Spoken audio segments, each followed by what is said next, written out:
me being a villain and like stealing time and taking naps and making funny jokes, like that's a reality TV villain, and that's you're not a bad person, you know what I mean? So it's like I don't mind being called a villain, and like at first I was like, no, I'm not a villain. Then I was like, no, but there's a fine line between like villain and bad person. So I can get down with villain, but people know I'm not a bad person.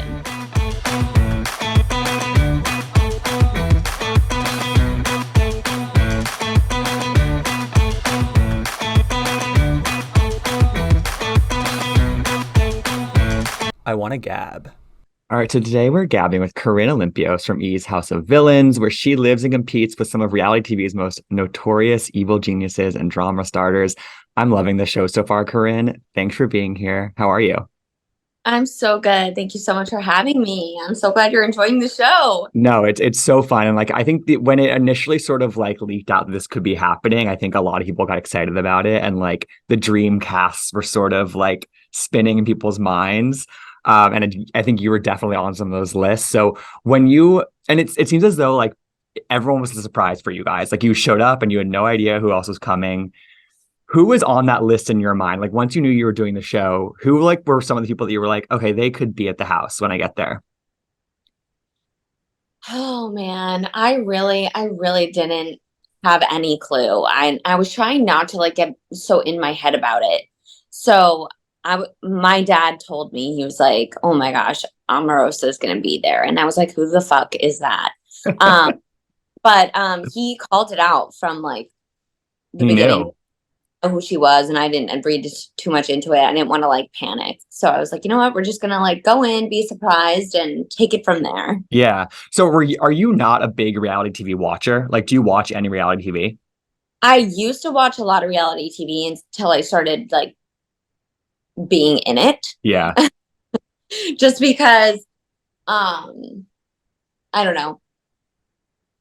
I'm a big like movie girl. Like movies every single night. Like every night is movie night. Like I love that for you. yeah. Well, I also feel like it must be one of those things where it's like once you're in it and sort of part of sort of that universe, like you know too much of sort of like how it works and what Yeah, goes on. it like that, but it's like I know how it all works, and like I know, you know what I mean? Not Yeah. like that like, but like I don't want people to take that as like, oh, it's like fake or whatever, because it's not. No. Like I know the stress of being there, and I know like, you know, I know things. I know too much, if Yeah. you No, will. I didn't mean it like sort of fake. I just meant like it's probably almost like triggering. Like and you just sort of like yeah. Exactly. I like to just like when I do a project, and like I don't like to be thinking about like anything except being myself and being there, and like I don't like even like thinking of like, oh, I'm on reality TV. It's like I'm just always fully myself. So I try to stay away from reality TV, but I love Say Yes to the Dress. Okay. Love. That's like a nice like easy watch. So it's not. Um okay, so everyone's arriving and it's sort of like you're finding out who's there with you. And the one person you did sort of make a comment about and that it seemed as though you knew something about them was Jax when you said we couldn't when you walked in, you were like, we can't trust him. So had you not watched Vanderpump Rules or was that intel or was that just a gut No, feeling? that was like people warning me going into the house. They're like, I feel like Jax is going to be there. Don't trust Jax. And I heard that from a few people. So I was like, oh, at least like I know something. So I was like trying to just like fit in. And I was like, I heard we can't trust him. You know, Yeah. I was just trying to fit in. But yeah, that's where that came from. And did that intel from a couple friends, did that like immediately sort of ring true for you, like just based on like gut feeling around him? Honestly, like when he first came to the house, I was like, wait a minute, he's like actually kind of cool. Um, yeah, I mean, it wasn't a thing. It didn't become a thing with Jax until Balls Out Challenge. Right. Right. And then the other immediate foe for you was Omarosa, who obviously you just told me your dad predicted would be there. And you introduce yourself, you go up, you're very nice, and she just like, you're like, what's your name? And she's like, Google me. And obviously that's gonna catch anybody off guard when somebody responds instead of just telling you their Well, name. I'm sorry to cut you off, but No, when do it. the boiling blood that came over my body. And just like the pure shock. Like it was truly like the most caught off guard I've ever been in my life, I think. To like up to date. Like there sorry, I was getting a call. There are no words. And you just I was like, oh bitch. I was like, keep it the fuck together right now. I was oh my God. Woo! Yeah.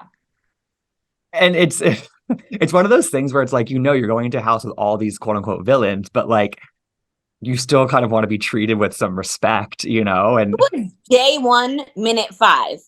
Relax. she was the last to arrive. She had her moment and she wanted to continue having the moment, I guess. We're getting a Oh, massive eye roll. Yeah. she's all about her moments. She talks about it all the time. She's like, I take any moment I can get. So yeah, we know, we see. And why did that make you emotional? Was it just the shock of it? It was honestly the shock of it. And I would Yeah. just like, I felt like I almost couldn't like go off as much as I want. I don't know. It was literally again, day 1, minute 5. I wasn't gonna like get into a scream. Like I called her a bitch and I just left the room because I was just like, I'm not going to stand there and fucking try to get someone's attention and like argue with someone that's just like that fucking rude. But so I was just like emotional and I was like honestly like embarrassed and like caught off guard. And I just like went upstairs and cried. No, but I think that in the moment with her, like you reacted the perfect way. It's like she wanted her moment, you kind of got your moment too, and it's like just take yourself out of that situation because you weren't. That was that. I think she realized too. Yeah. Because she kept trying to talk to me after and she was like, you handled that perfectly. I'm like, please don't, please don't, please don't. That was But that's honestly there's something validating in there of her acknowledging that, but like okay, Corinne can hold her own. She's like you got but like you don't need her approval. So it's sort of like yeah, I was like, well, get away from me. on his podcast recently, I'm sure you've heard about this. Jax had some choice words about you, saying you cried the whole time, yada yada yada. I mean, again, I'm a Vanderpump Rules watcher, so I'm gonna say, is it safe to say that he's just sort of like exaggerating and writing his own narrative about that first week in the house? We're in right now. Jax, first of all, I did not cry the whole time, as you guys can see clearly in the show. Clearly. Listen, I will cry if I want to cry. Number 1. Number 2, what was the rest of the question? Just because, sorry. I was basically saying like Jax is known to exaggerate and sort of write his own Oh, narrative. well, yeah, he also exaggerated when he was like, "Oh, she kept asking me, do you like me? Do you like me? Do you like me?" Like, no, I know you don't like me, Jax. We were all at dinner the night before the premiere. I didn't even talk to him at the premiere party. We were all at dinner the night before, or a few of us, and he was visibly upset when I showed up to dinner. So I was like, you know what? I'm just gonna fucking like fuck with him. And I was like, "Why don't you like me, Jax? Like, I know you don't like me." And I said that one time. And he just like didn't answer. And he was also being so rude to my sister, who's like 23, and like it's like you're literally bullying a 23-year-old. Like she's my sister, like fucking respect her. Like what are like you're literally so immature. What are you doing? It's also just like, I'm sure if you met his wife Brittany or something, like you would never be like that to her. So it's sort of like, I would never be like that to anyone. right. But again, like I think you guys, everyone who knows me at this point knows like you will not ever see me go off or be rude to anyone unless you start with me first. You don't start fights, you finish them. Exactly. Yeah. Yeah. You also, okay, so you get to share a room with Tiffany New York Pollard, she's probably one of the biggest, just like general TV icons of like this century, honestly. It's like that. Were you secretly just like a little giddy inside to be like sleeping in a room in New York? Because she just like is a legend. And I feel like I wouldn't know what to do in a situation like that. I definitely got very lucky with my roommate. I mean, she's a queen. Like I love her. She had my back. It's honestly a friendship that no one ever like expected, and she really was there for me, and just we definitely have our moments just like Yeah. any good friend. but like I was very lucky to have her as a roommate. I was really lucky. Did I know exactly who she was? No, I didn't, because I don't watch reality TV, and like I've definitely seen her in memes, and like when she said who she was, like I know of her, Right. and I'm really excited to meet her. But like I didn't ever watch her, so I wasn't. But I knew that when I was given the like option to room with her or room with the boys, I was like, no, I'm gonna stick with New York. Also, it's like she's a good potential ally in this show. You know what I mean? Like she's such a strong personality, and she'll fight for her friends probably. So like that's a good person to have in your corner. Exactly. Did she actually sleep in her sunglasses every night? Um, you know what? She did, and I love her so fucking much for it. It's iconic. It's like so iconic. So iconic. Were there other quirks of just living with her and being in such close quarters with her? She loves Splenda on everything. And you know what? I love her for that too. Good, love that. The more I'm you like, know, honestly. off Splenda. I'm like, it's not healthy. But like you said though, you and her have some moments. So right before this first elimination, you two have sort of a blow up around the rest of the group, and she goes upstairs. What was that really about? What was that really about? It was a miscommunication because Bobby the night before had came in and was just like kind of fucking with us, like causing a scene over nothing. And he was So drunk. when nothing even happened, she thought I was saying nothing even happened with Bobby coming into our room. So like she thought I was discounting her being upset about that, but I wasn't. I was saying nothing even happened. Bobby was just starting drama. There was no drama. That's what I meant by nothing even happened. So that was a miscommunication between us. Got it. And you guys get through that. And I'm curious, like thinking about a moment like that, was it hard to tell sometimes when you're in a house with like such strong personalities who know how to make good TV, who like to start drama? Like, was it ever hard to tell which fights were like, or which arguments were super like just genuine emotion, or certain people trying to have moments like we talked about with Omarosa? Like, was there sort of there's like a meta context, I feel like, to all the arguments here? Yeah, I don't want to give too much away, but you're going to see some stuff coming up that is definitely like, there's definitely arguments, and there's definitely arguments that are calculated by people I don't like. And that's all I'm going to say. Okay. All right. I'm intrigued. And maybe this ties into that, but I was surprised when you were on Watch What Happens Live recently, which is a great episode, by the way. And there was this bobbling head sort of situation where Andy was just sort of asking you about all your housemates, and the person who you said you would never want to do a reality show with is Anfisa from 90 Day. Oh, I hate that you're talking about this because I felt really bad. And it's not because I don't like her. It's because I could never tell if I could actually really trust her, because I couldn't read her. One day she's in a good mood. One day she's not talking at all. So and also it was just like the whole, like the two pretty girls in the house, she's gorgeous. So it was just like, I'm used to just having all the attention, honey, So no, it wasn't There's for no any bad blood. What? There's no bad blood. No. It wasn't because of that. And I felt bad that I said that without any context. So I'm glad I get to clear that up, actually. Yeah, that's great, because I don't watch 90 Day Fiance, so I wasn't sure if there's like more to her story. And I probably would do a reality show with her if it came down to it. It was just, a fun game in the moment. Like, right. I just all the of course. Guys, yeah. But who doesn't? I mean, who doesn't? Come on. Speaking of the guys, Johnny Bananas clearly has a crush on you. You said that he's the last person you texted. Do you guys just have a fun relationship since the show? Like, obviously, it seems like a friendship. Yeah, no, he's just like that guy that's just always making me laugh and playing pranks on me and making jokes, and just like he keeps me on my toes. He's just really fun. He's a great friend of mine, and yeah. Yeah. Okay.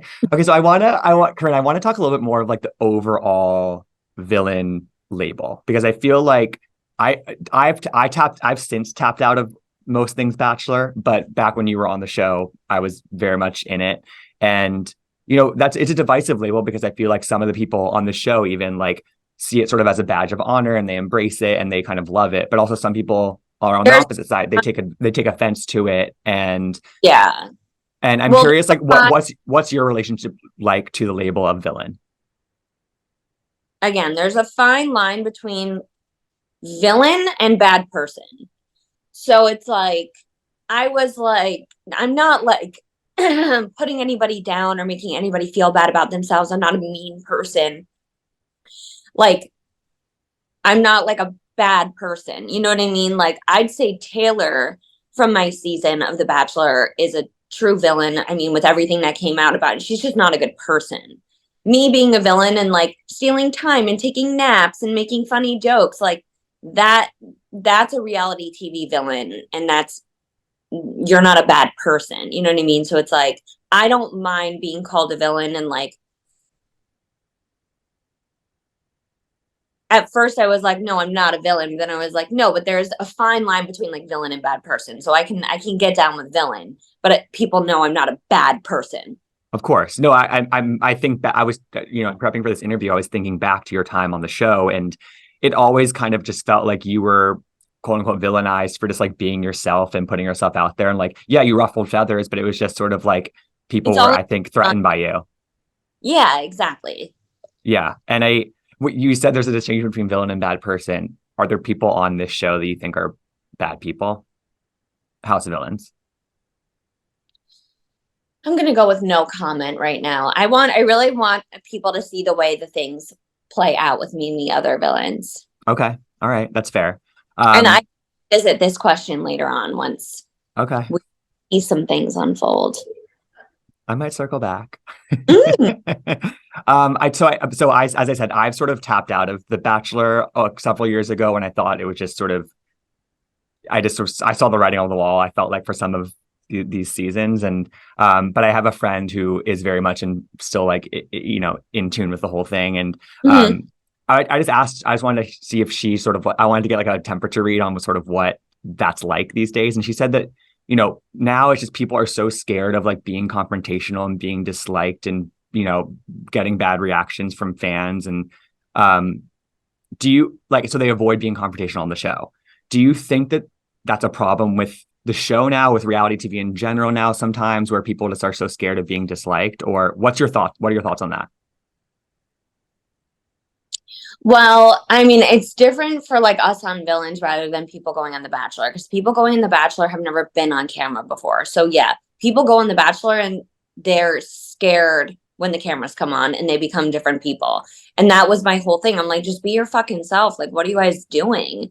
Like, that's why, they were like, you're not acting like blah blah blah. And I'm like, exactly. I'm being my fucking self. So I think there's those kind of people. I think the people that like I'm on the show with on Villains, it's like we're just who we Oh, are and it's the complete opposite, right? leave us at this point. So yeah, two totally Right. different things. But I think people that first go on The Bachelor are like, oh, okay, I don't want to be painted as this. I do want to be painted as this. And they're very calculated in the way they act because of who they want to be come to the public eye. Right, which to me is ultimately just going to be like a failure, because like people see that you're not being authentic. Exactly. But I feel like what makes House of Villains so great is that you are all from like a different era of reality TV, that like competition shows and things like that. It's like there's a difference in sort of how I think people approach those shows. I mean, I guess your season was sort of like some of the women weren't thinking that way, but I don't know. It's just interesting. Yeah. Sorry. It's all right. How tapped into Bachelor I'm Nation like are going you these back days? spans of time of like things. Yeah. Sorry. How tapped into Bachelor Nation are you these days? And like, do you like, what's your relationship like with that sort of massive fan base? Um, I mean, I'm as tapped in as I can be. I try and watch a Golden Bachelor like when I can. Um, I still talk to some of my friends from my season, but like other than that, really not that tapped in. But like I love Bachelor Nation. Like I still talk to like my producers and things like that. And I'm just a big fan of the franchise just because I had so much fun doing it back in the day. And if they ever asked me to go, I'm single on Paradise, I would never say no, or to be the Bachelorette. Campaign starts now. Hey, No, I was so I'm tapped out except for the Golden Bachelor. I was told enough good things about it. It feels like it's back to sort of the core of the show. Gary or whatever his name is. He's so cute. He's the cutest man on TV. Oh my He's God. the cutest man. I'm like, why? And I like was I cry every episode. I got hysterical. I Hysterical. cry I cry every episode. It's like it's real. It's just like it feels so you know. Authentic. Yes, totally. Um, so Corinne, obviously House of Villains, we're just kind of getting started with it, but I'm curious if like just this, if you can talk about the experience as a whole and how do you feel like it sort of helps you like rewrite some of your own narrative when it comes to like being on reality TV and how you were treated back in the day? And I don't know, I feel like it's this sort of, it's almost like a triumphant moment to just be included on a show like this, I think, because it again, I think it validates the impact that you have had and like the staying power of like you as a reality star. How are you thinking about it in that way? I could not be more honored to be asked to be on the show and like, be with all these other like iconic people. It was a little bit difficult that first day also when I was crying. I was kind of like, I was like, wow, I haven't like I've done a bunch of TV in and out and in between, but like this was the first like competition show again that it like brought me right back to like kind of the space like where I was like, oh, like this is like Bachelor, like this is like It's now a I'm mirror of that. in a show again, like competing. So it was like very, very strange. But I'm honored and I'm so excited that I got to be a part of it. And I'm so thankful. And I had the best freaking time ever. When you were in that moment, when you were sort of like, oh well, like I am back in this, and it's sort of like Yeah. your life probably flashed before your eyes. How did you reframe it in your head at that moment to be like, no, like I want to be here and I want to do this? I never had a moment where I was like, I don't want to be here. I just had a moment like where I was like, oh shit. I was like, oh, okay. Yeah, because like, I was just like, I gotta get my head in the game. Like this, like we're here, we're doing a show, it's a competition, like we're doing this. It was kind of just like a whoa moment. And I was just like, wasn't prepared for someone to like be mean to me right off the bat. And like I was like, oh, like no, this is like we're doing this. It Here was we a wake up are. call. It was a wake up call, basically. Yeah, it was. Yeah. And then lastly, how are you thinking about sort of like your future plans in terms of like, because I feel like this is a big moment for you to like be back in a really kind of big spotlight, and it could probably launch into other things. There are a ton of other mashup reality shows out there. How are you thinking about sort of how this can set you up for what's next for you? Well, I really like I love doing reality TV. I'm really focused on like a lot of my own projects right now, like super exciting. So I'm really just working toward my own next things. Um, but I'm excited to see like there are some other fun reality shows coming up, which will be announced soon. Super fun. You guys are gonna see me a lot more coming up, which is really exciting for me. But yeah, for the most part, I'm really just focused on like my future. I really like my dream is to be a talk show host late night. And I just have been working on like my own content and things like that. If you guys follow me on Instagram, I'm at C Olympios. I'm starting to post some teasers for what I have in my reels, and things should be announced pretty soon. So like, I'm really excited to just be back out on TV and like entertaining people, making people laugh, and like having people get to know me again. I kind of took a little break from reality TV and social media during the pandemic just for my own mental health. But she's back, baby, and better than ever. It's the reintroduction of Corinne Olympios, everyone, Currently, baby. we love it. And lastly, before, I don't know, I don't expect you to remember, but back in the day, probably like 2017 or 18, like we did a Facebook Live together at some point, like a big interview. And I wish I had brought it. I have a I love corn hat, the corn hat that you made, that like the first merch that you ever made. No. Yes. Oh my God. Well, guess what? I'm making more merch for villains.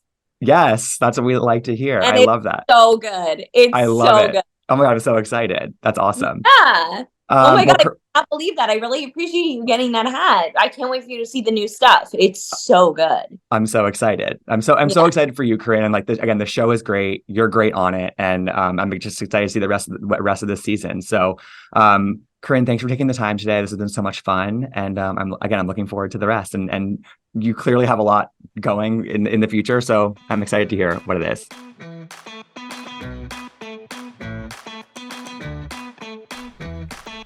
I want to gab.